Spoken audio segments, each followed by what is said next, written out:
Avec nous dans cette deuxième partie, le réalisateur de la fameuse vidéo Paris sous les bombes, Olias Barkó, a pris les armes aussi, on le verra, pour venir en aide aux civils et combattre l'invasion russe. Sa compagne, Vitalia Barkó, est avec nous également. Elle réalise en ce moment un documentaire sur les femmes soldates au sein de l'armée ukrainienne. Bonsoir à tous les deux, soyez les bienvenus sur TV5. Vous arrivez tout juste d'Ukraine et bonsoir Océane Gohanek, qui nous montrera comment les artistes s'engagent et continuent de s'engager dans ce conflit. Olias Barkó, peut-être quelques mots pour commencer. On a vu cette image tout à l'heure de Mariupol. Quel pays laissez-vous derrière vous ? C'est indescriptible. C'est-à-dire qu'on voit des images que vous recevez, mais quand on est sur place, il y a les images, il y a l'odeur aussi du brûlé. Il y a l'odeur de toutes ces bombes qui tombent.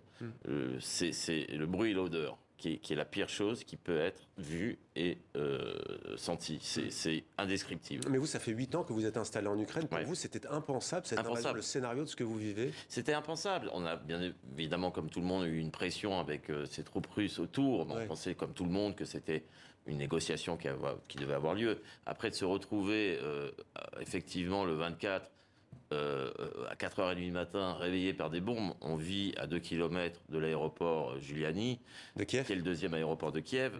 Et là, Vitalia n'était pas là, mais moi j'étais là. J'avais eu juste la veille un dîner d'anniversaire. Je rentre chez moi, je m'endors. 3 heures, 4 heures après, c'est la guerre. C'est la guerre. On est au XXIe siècle. On est sur le continent européen. On n'a rien appris du passé. On recommence une guerre en Europe. Et c'est ce qui m'a vraiment choqué et perturbé. Vraiment, parce que je vous assure que voir des bombes à la télévision, c'est une chose, mais les avoir et les entendre et les ressentir et les sentir à côté de chez vous, c'en est une autre. Alors on précise aussi ce chiffre qui nous est parvenu aujourd'hui de l'UNICEF, l'agence onusienne qui s'occupe des enfants. L'UNICEF qui parle de la moitié des enfants ukrainiens qui ont quitté leur maison, qui sont déplacés, soit réfugiés, soit déplacés à l'intérieur du pays. Ça représente près de 4,5 millions d'enfants. Vitalia Barkó, quel est votre état d'esprit après ces 29 jours de guerre ? Tout simplement, que ressentez-vous ? Vous savez, moi ça va plus ou moins. Mais mon cœur est tellement déchiré quand je sais que dans mon pays, chaque heure, chaque minute, les enfants, les femmes meurent. C'est impossible de sentir. J'ai envie d'aider les Ukrainiens. C'est pourquoi je suis avec vous aujourd'hui. Pour parler de cela, c'est très important de parler du fait que l'Ukraine a besoin de votre aide. Et vous allez nous raconter comment vous engagez, on le verra aussi avec Océane tout à l'heure. Olias Barkó, scénariste, réalisateur, producteur et désormais combattant. Oui, qu'est-ce qui vous a poussé à prendre les armes ? En fait, ce qui m'a poussé, c'est que je suis orphelin. Comme disait Aznavour, il n'y a pas d'âge pour être orphelin. Ma famille, ce sont mes amis. Mes amis, j'ai en Ukraine une famille qui sont mes amis. J'ai vécu 10 années, les 8-10 dernières années les plus belles de ma vie. Avec eux, en faisant des films. J'étais donc producteur, réalisateur, on avait une société de production, un studio, tout ça, aujourd'hui a disparu. Mais ces gens n'ont pas disparu. Ces gens sont au front. Ces gens se sont engagés, soit en tant que volontaires, soit en tant que soldats. Je me voyais mal, moi, ayant eu tout ce que j'ai pu avoir grâce à ce pays qui m'a adopté, partir du jour au lendemain en disant, écoutez, allez mourir en paix, on se reverra au paradis. Donc les aider, mais est-ce que vous êtes conscient, vous avez d'ailleurs fréquenté des stands de tir les années précédentes, vous savez manier les armes. Oui. Est-ce que vous êtes conscient que vous pouvez tuer ? Je suis conscient que je peux tuer, évidemment. Je ne suis pas né pour tuer, déjà. Maintenant, si en face de moi, j'ai quelqu'un qui veut me tuer, je n'hésiterai pas à le tuer. Parce que... Est-ce que vous avez peur de... Parce que j'ai envie de défendre tout simplement mes idées, ma vie et ma liberté. J'ai aucune peur de mourir. Vous savez, c'est ma guerre. Il y a des gens qui aujourd'hui sont à l'hôpital en France, qui ont un cancer. C'est leur guerre. Et ils se battent tous les jours. Vous avez des gens malades, vous avez des gens en France qui ont des tragédies, aujourd'hui même, dont je vous parle, des drames, qui se bagarrent tous les jours et qui peuvent mourir aussi. Vous avez toutes sortes de possibilités de mourir. Et mourir pour ses idéaux et ses amis. Donc pour vous, c'est une guerre dans la grande guerre et c'est une guerre intime aussi. Exactement, pour vous. Exactement. Si demain, vous avez un cancer, je ne vous le souhaite pas, vous allez vous battre et vous allez peut-être avoir la chance de survivre ou de mourir. Eh bien, c'est la même chose pour moi. Vitalia Barko, vous préparez aussi en ce moment un documentaire sur les femmes soldates de l'armée ukrainienne. Est-ce que c'est votre façon à vous de résister? Oui, c'est ma manière de combattre, puisque chacun doit faire ce qu'il sait faire. Si j'avais des armes, si je savais combattre avec les armes, j'aurais pris ces armes et j'aurais été me combattre. Mais malheureusement, je n'ai jamais appris à faire ça. Et mes armes, c'est ma parole. C'est mes activités avec lesquelles je peux aider les Ukrainiens actuellement. On parle des femmes soldates, mais peut-être aussi un mot sur les femmes. On les voit quitter leur pays. Beaucoup sont en Pologne. Elles laissent derrière elles un mari, un frère, un père, un enfant aussi.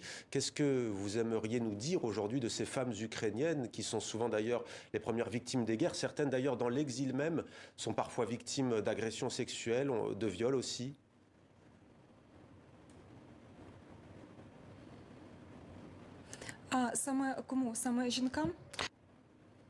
Qu'est-ce que vous diriez en fait à ces femmes? Qu'est-ce que vous avez envie de nous dire en fait de ces femmes-là ce soir, si vous deviez être leur porte-parole, si l'on peut dire?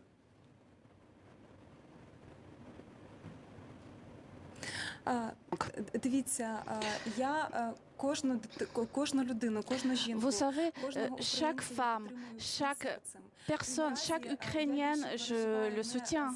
Et ce n'est pas vraiment les femmes qui sont parties, qui sont en Europe, qui ont le toit au-dessus de leur toit.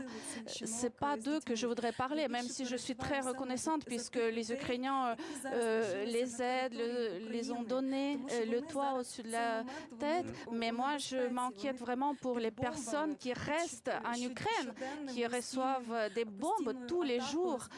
Tous les jours, ils sentent l'attaque de la Russie. C'est eux, c'est ces personnes et ces femmes qu'il faut protéger. En Ukraine, il reste énormément de personnes âgées qui ne peuvent pas s'aider. C'est pourquoi c'est d'eux qu'on doit s'occuper en premier lieu et c'est d'eux qu'on doit penser en premier lieu. Celles qui sont restées, les femmes âgées notamment, les femmes enceintes. Et dans votre entourage, vous avez une histoire à nous raconter d'un de vos amis. Vous parliez de votre famille. Il est camerounais. Il me semble. Vous teniez ce soir à parler de son parcours. Je voulais parler de lui, d'Olivier. C'est un Camerounais qui vivait en Ukraine, qui s'est installé en Ukraine il y a 4 ans, Olivier, hein. Qui est une personne que j'adore, qui est mariée à une Camerounaise. Elle est étudiante à l'hôpital à Kiev et enceinte. Et en fait, ils ont été obligés de, bien évidemment, quitter Kiev. Ils sont partis à pied de Kiev, parce qu'il n'y avait plus de possibilité de quitter Kiev, c'était très compliqué. Elle, enceinte, ils ont marché peut-être une centaine de kilomètres à pied. Ils ont trouvé finalement quelqu'un qui les a récupérés. Ils sont partis là, à la frontière polonaise. Et de cette frontière polonaise, ils ont pu être arrivés sains et saufs avec cette femme enceinte, sa femme, en Pologne. C'est vrai que c'était assez compliqué, parce que c'est vrai qu'il y avait aussi une différence de faveur entre certaines personnes, certains peuples et d'autres, et qu'à un moment donné, il y a eu, je trouve, un peu une violence dans ce choix humain. Et je pense qu'un Ukrainien comme un Camerounais aujourd'hui a du sang qui coule dans les veines, a une femme qui est enceinte. Voilà. Et c'est vrai que je voulais témoigner de ça. Ça s'est calmé parce qu'il y a eu beaucoup quand même d'informations, et merci à vous aussi. C'est votre appel ce soir, pas de différence. Non, mais c'est vrai. Et voilà, il faut effectivement pas différencier. Un humain reste un humain. Alors Océane, dans un instant, nous montrera cette vidéo de vous qui a fait beaucoup parler. D'ailleurs, beaucoup ont apprécié, d'autres pas forcément.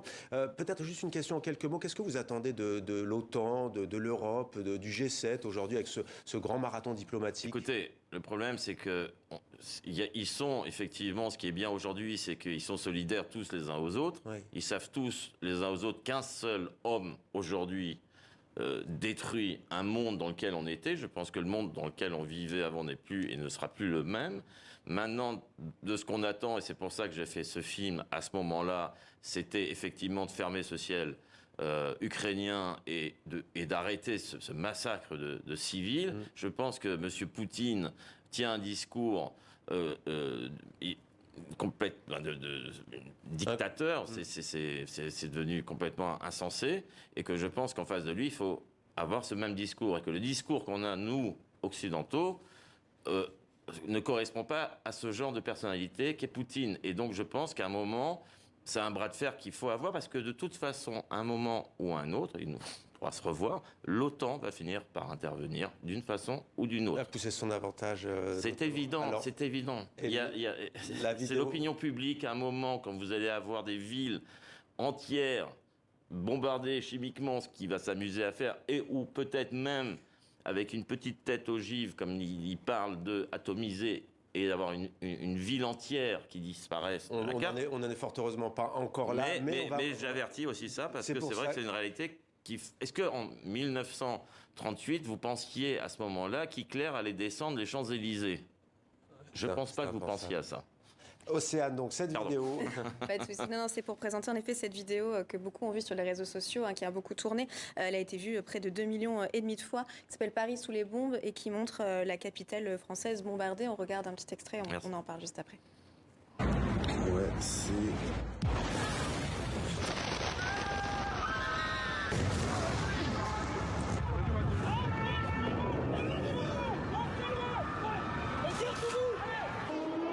Qu'est-ce qui se passe?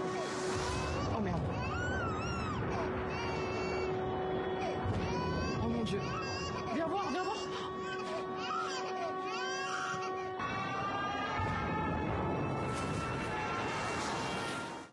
Cette vidéo, on l'a tous vue sur nos réseaux, comme ça, un peu sans prévenir. Quel a été le but premier? C'était quoi? Éveiller les consciences? Oui, c'était éveiller les consciences, c'était essayer de faire comprendre que ça peut nous arriver demain. Encore une fois, je vous parlais d'Hitler. Oui. On n'a jamais pu imaginer Hitler descendre les Champs-Élysées avec son armée derrière. Ça peut arriver, ça peut nous arriver. Et qu'à un moment donné, il faut juste avoir le même langage que M. Poutine. Il nous parle, il nous met en avant des armes nucléaires. Mettons-lui en avant aussi nos armes nucléaires. Ayons le même discours. Je ne veux absolument pas, j'ai des enfants, avoir une guerre atomique. Mais au bout d'un moment, à quel moment on accepte d'arrêter le jeu de Poutine? À quel moment? C'est-à-dire qu'il va envahir la Suède, la Finlande. À quel moment on va commencer à attaquer? Mais là, vous avez dégainé votre arme, la caméra, en fait, là. Bah oui, ça c'est mon métier principal. C'est ce que j'explique aussi. C'est ce genre de... Je suis un peu sur tous les fronts. Donc effectivement, je suis avec d'abord une caméra, ensuite sur l'humanitaire, ensuite sur effectivement les tranchées dans lesquelles j'étais. Mais c'est vrai qu'à un moment donné, j'essaye de faire parler une caméra, en l'occurrence par ce film. Alors, nous l'avons vu et entendu, votre engagement à tous les deux, d'ailleurs, dans cette guerre se fait à travers votre métier, votre art. Vous n'êtes d'ailleurs pas les seuls réalisateurs à vouloir aborder ce sujet. Il y a Sean Penn, notamment, qui était en Ukraine, à Kiev, avant que la guerre ne commence. Il faisait un documentaire sur l'invasion russe. Il a d'ailleurs rencontré le président Zelensky. Il est en Pologne aujourd'hui. Il y a aussi le réalisateur français Romain Goupil, qui est depuis 2 semaines pour témoigner de ce qui se passe en ce moment même. Est-ce que, Vitalia, vous saluez toutes ces initiatives?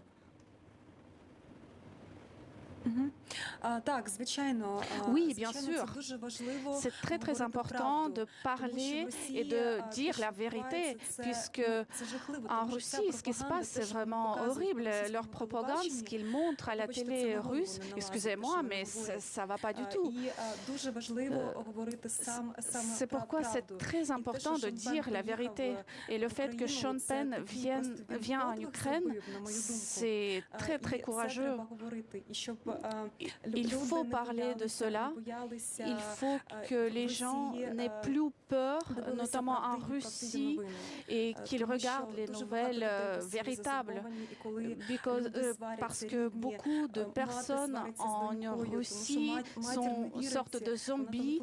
Les gens à l'intérieur de la même famille, la mère et la fille, ils s'entendent plus. La mère qui est en Russie appelle sa fille en Ukraine et la mère demande mais qu'est-ce qui se passe chez toi? Et la fille va dire que je viens de voir une bombe qui est tombée et sa mère ne lui croit pas.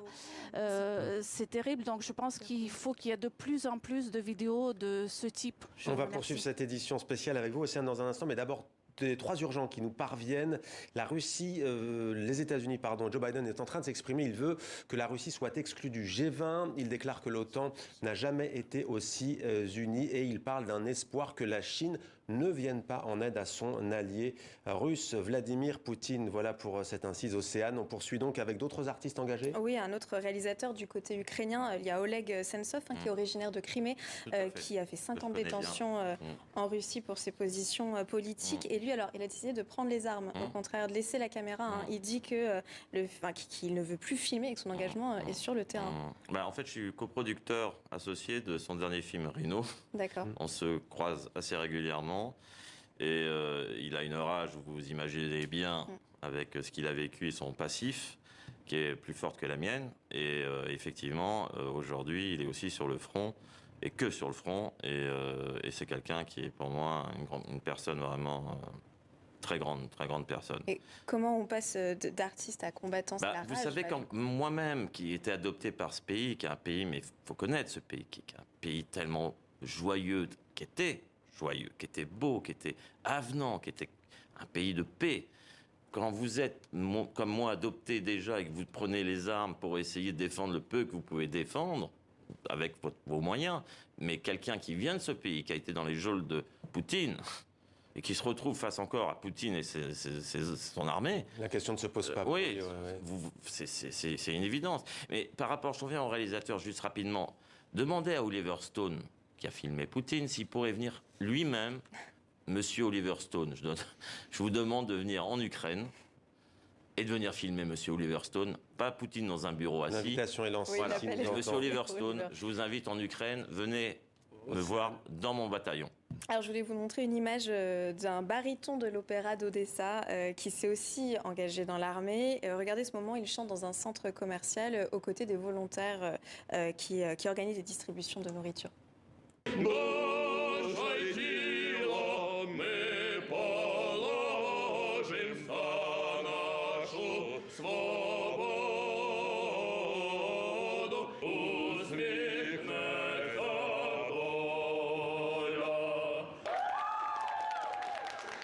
Vitalia, quelle émotion vous avez en voyant ces images?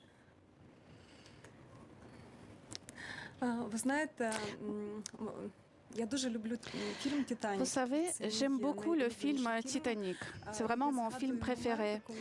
Je me rappelle le moment de ce film où les gens qui ont pu être sauvés et d'autres gens qui vont périr, ils savent qu'ils vont périr. Et ce moment du film, quand l'orchestre joue, et ils jouent jusqu'au dernier moment, ils tiennent jusqu'au dernier moment. C'est pourquoi je pense à Titanic, mais Titanic a coulé et l'Ukraine va gagner. Tout ira bien. Gloire à l'Ukraine.